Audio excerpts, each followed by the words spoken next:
Hello guys, আসসালামু আলাইকুম। আমি হাফসা। আজকে চলে যাব ফুচকা খেতে। একদিন ধরেই মনে হচ্ছে যে আমার রুচির দুর্ভিক্ষ হয়েছে, সেই জন্যই যাব আজকে ঝাল ঝাল ফুচকা খেতে।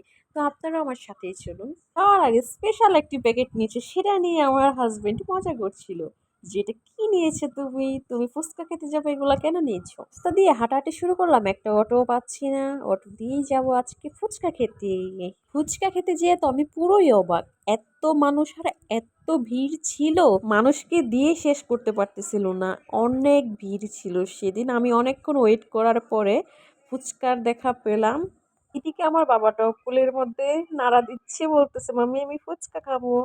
লেট হওয়া দেখে সেও কান্নাকাটি শুরু করে দিচ্ছে।